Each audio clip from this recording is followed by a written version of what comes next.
AMCAT के result के बाद मैं पप्पू की तरफ गया, उनकी बेटी ने भी ना अगले साल एमकेट देना था, तो मैंने पप्पू से पूछा कैसी जा रही है इनकी तैयारी। तो पप्पू ने कहा बेटा हम तो इसको नहीं करवा रहे एमकेट। मैंने कहा हैं आप इसको एमकेट क्यों नहीं करवा रहे? उन्होंने कहा बेटा तुम्हारा हाल देखकर हमने कहा भाई तुम भी एमकेट ना ही करो। तो मैंने कहा बाप रे, ये तो सबक एक को सीख सबको, यानी मेरे ऊपर क्राइम पेट्रोल का एपिसोड चल रहा है कि यार इसके साथ जो हुई है बाकियों के साथ, तो बाकी सारे सीख रहे यार मेरे से यार। जैसे ही मेरे एमकेट का रिजल्ट है ऐसे टलियां बजी है मेरे घर के फोनों की, ऐसे टलियां। ओ हैदराबाद दक्कन से फोन आ रहा है, कंडल से किसी कजन का फोन आ रहा है। ओ भाई उस दिन मुझे पता चला मेरे इंडिया में भी कोई कजन है यार, वो फोन करके पूछ रहे यार क्या बना है एमकेट का। वो देखो वो भाई ये कौन सा बिछड़ा कजन है यार, उधर तक पहुंच रहे। उस दिन कजन नए कजन दरियाफ्त हो रहे, नए कजन यार। मुझे एक बात बताओ यार, एक एथिकली एक रूल है, जब तक आपको कोई अपने नंबर या रिजल्ट ना बताए उसको फोन करके ना पूछो यार। अगर चलो रिश्तेदार भी छोड़ो यार, सबसे बड़ा मसला ये है कि अब ना माँ को बताना यार, जाके माँ को बताना यार कि आपका लाल, आपका शहजादा, आपका सोना, आपका चंद उड़ गया, सातवें आसमान में पहुंचा मैं। अब माँ का दिल तो बड़ा सॉफ्ट होता है ना यार, उसको कैसे बताए यार, कैसे बताए। अब ना मैं किचन में गया मामा के पास, तो मैंने कहा मामा मैंने ना आपसे एक बात करनी है। उन्होंने कहा बेटा पहले बताओ कि चाय पियोगे? मैंने कहा ठीक है चाय पियो। फ्रेंच फ्राइज की एक प्लेट? मैंने कहा दो। ओके ठीक है बेटा। मैंने कहा चलो बताओ बेटा क्या बात करनी? मैंने कहा मामा फ्रेंच फ्राइज के बाद बात करते हैं ना। मैंने दिल में सोचा यार फ्रेंच फ्राइज तो खा लूँ, आखिरी दफ़ा जो नसीब में लिखे हैं, इसके बाद तो खाने के लिए सिर्फ पंजाबी लित्तर ही है ना। तो खैर अब अपन वैसे वापिस आ रहा है वो कमरे से, तो दादी में बैठी है लॉबी में, कह रही है बेटा वो रिजल्ट आने क्या। दादी अम्मियाँ ना बड़ी भोली होती है। मैंने कहा हो गया हूँ, बन गया हूँ, डॉक्टर बन रहा हूँ, आप बस दुआएं रखे दुआएं। अब मैं आके बैठो ना, एकदम मेरे बाहर ना घर की भी टली खड़की और ना कोई सीनियर है। मैंने कहा यार वैसे कभी कोई आता नहीं है दोस्त, हाथ बाहर सीनियर आ गया, वो भी चौथे महल्ले का यार। मैं बाहर गया हूँ, सामने ना सीनियर खड़ा सामने, ठीक है ना। मैंने उसको देखा, उसने मुझे देखा, और हम ना वैसे एक दूसरे को देख रहे हैं। वो जो सीनियर था ना उसने इस बार एमकेट दूसरी दफ़ा दिया था, तो मैंने कहा यार शुक्री करने आ गया है, जलाने आ गया मुझे यार। मगर ना वो उसको मैंने देखा ना तो बड़े काम एंड कंपोज्ड वे से खड़ा हुआ था, ऐसे बड़ा ना इत्मीनान था यार उसकी आंखों में, उसकी पूरी चाल चलन में। तो मैं उसके पास जब गया हूँ तो उसने मुझसे पहली बात कही है कि तुम डॉक्टर बनना चाहते हो? तो मैंने कहा हाँ मैं डॉक्टर बनना चाहता हूँ। उसने कहा तुम्हें लगता है कि एमकेट तुम दोबारा दोगे तो अच्छे नंबरों से पास करके दाखिला ले लोगे? मैंने कहा हाँ मुझे लगता है कि अगर मैं दोबारा देता हूँ और फुल मेहनत से देता हूँ तो मैं अच्छे नंबरों से कर लूँगा। तो उसने कहा फिर तुम रिपीट कर लो बस। ये कह के उसने मुझे अल्लाह हाफिज़ किया थी। उसका सर्विसेज में दाखिला हो गया था इस साल। तो उसके चेहरे में जो इत्मीनान था ना, अपन ने कहा अपन को यही इत्मीनान चाहिए, उसके लिए बेशक 1 साल मेहनत करनी पड़े ना, अपन को ये वाला इत्मीनान चाहिए ही चाहिए। अब सीनियर से बात करके मैं आया हूँ वापस अंदर, फ्रेंच फ्राइज खाएं जल्दी से खत्म किए सारे। फिर मैं बैठा हूँ अब्बू के पास। अब्बू को मैंने कहा अब्बू मेरा इस बार एमकेट में नहीं हुआ और अब मैं करूंगा रिपीट। फिर जरा थोड़े से बर्तन वगैरह टूटे हैं, कुछ आवाज़ें वगैरह आई हैं, तो यहाँ मेरे से बहुत से बच्चे मैसेज करके पूछते रहे कि वो एमकेट की तैयारी कैसे करें, वो कौन सी एकेडमी जाएं। तो I would recommend all of my followers to go to near peer, not just because कि उन्होंने इस वीडियो को स्पॉन्सर किया, बल्कि इसलिए कि I had very detailed discussion with them कि वो वाकई एक ऑर्गेनाइजेशन है जो राइट नाउ स्टूडेंट के लिए बेस्ट चॉइस है।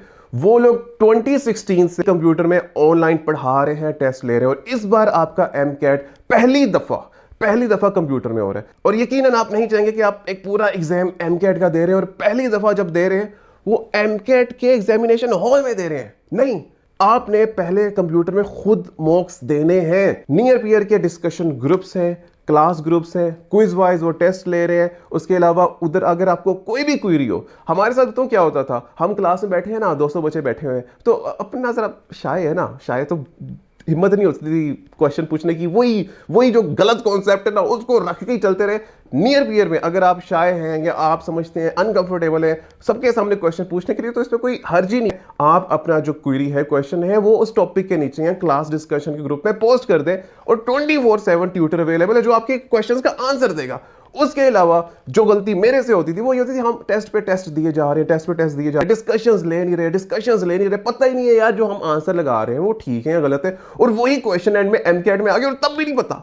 तो नियर पियर में अगर आप एक ऑनलाइन अपना टेस्ट देते हैं, हाफ बुक है, फुल बुक है, टॉपिक वाइज है, उनके चैप्टर वाइज है, और अगर आप डिस्कशन फर्ज करें उनकी नहीं अटेंड कर पाते तो उन्होंने डिस्कशन रिकॉर्ड की हुई है, आप जब मर्जी अपनी घर के इस पे बेशक रात को सुन सकते हैं या आप उनके आंसर्स देख सकते हैं। At least you would get to know कि यार कौन से मेरे क्वेश्चंस थे जो मैंने गलत किए, ताकि मैं अपनी गलतियों को रिपीट ना करूं। यह सबसे जरूरी बात है कि आपको पता हो कि आपकी वीकनेसेस क्या हैं, आपको क्या नहीं आता। हम एक ही चैप्टर पढ़ी जाते। तो जब आप नियर पीयर में अपने क्वेश्चंस अटेम्प्ट कर रहे हैं तो वो आपको बकायदा एक ग्राफ देते हैं जहां वो बताते हैं कि आपकी स्ट्रेंथ कौन सी है और आपके वीक पॉइंट्स कौन से हैं, ताकि जो आपके वीक पॉइंट्स हैं आप उन पे फोकस करें। स्ट्रेंथ तो स्ट्रेंथ है, आप उसकी प्रैक्टिस करें, जरूर करें, मगर जो अपनी वीकनेसेस है उन पे खास तौर पे गौर करें। वही आपको नीचे लेके जाती है और अगर आप उनको ठीक कर लेते हैं तो वही आपको ऊपर लेके जाती है। नियर पीयर 2016 से काम कर रही है, बाकी सारी एकेडमीज से सबसे पहले काम कर रही है ऑनलाइन वे में। बाकी एकेडमीज तो कोविड के दौर में आई है ना, अभी ये पहले से चल, ये पायोनियर्स है इस तरह ऑनलाइन एग्जाम लेने में।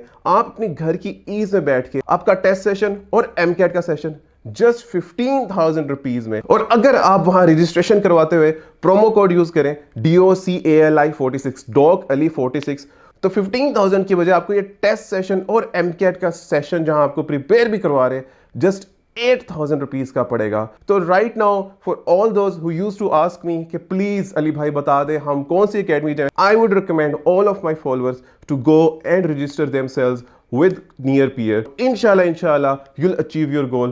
और मैं जब अपने फॉलोअर्स को ये रिकमेंड कर रहा हूँ तो डेफिनेटली कुछ ना कुछ सोच के रिकमेंड कर रहा हूँ। हमने अपने ज़माने में बहुत गलत चॉइसेस की थी, ऐसे उगा बुगा चॉइसेस की थी, क्या बताऊँ आप लोगों को। जब मेरा एमकेट में दाखिला नहीं हुआ तो जब गैप ईयर शुरू हुआ तो गैप ईयर में ना जो पहला धचका क्या लगता है, गैप ईयर में पहला धचका ये लगता है कि आपके सारे दोस्तों का ना एकदम फेसबुक में स्टेटस चेंज होता है। Studies at Lahore medical and dental college, studies at King Edward and medical college. आपका जो है ना, आपका स्टेटस वही रहता है, स्टूडेंट एट पंजाब कॉलेज, वही। आप देखते हैं कि आपके दोस्तों का आपसे कैसे रवैया बदलने लग जाता है, उनके सही रंग नजर आने लग जाते हैं और फिर उनके नए दोस्त बनने लग जाते हैं। आप घर में बैठे हो, मैं घर में बैठा हूं, ना कोई दोस्त बन रहे।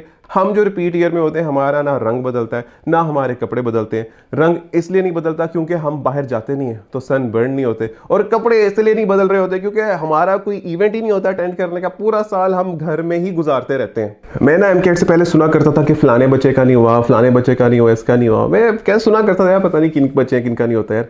एमकेट के बाद अपना ही नहीं हुआ, वो बच्चे हम ही थे। एमकेट के बाद ना आपका पर्सपेक्टिव बिल्कुल चेंज हो जाता है, बिल्कुल, क्योंकि आप सबसे नीचे हो जाते हो ना, तो आप अपने चीजों को नीचे से देख रहे हो ऊपर। एक नया पर्सपेक्टिव मिल रहा है कि यार आप कितने प्रिविलेज थे पहले, आप रेगुलर थे, आप कितने केयरलेस थे और केयर फ्री थे, मगर अब ना आपके ऊपर बड़ी जिम्मेदारी आ गई। अब आप ना सारे बच्चों से ना एक कदम पीछे हो गए हो।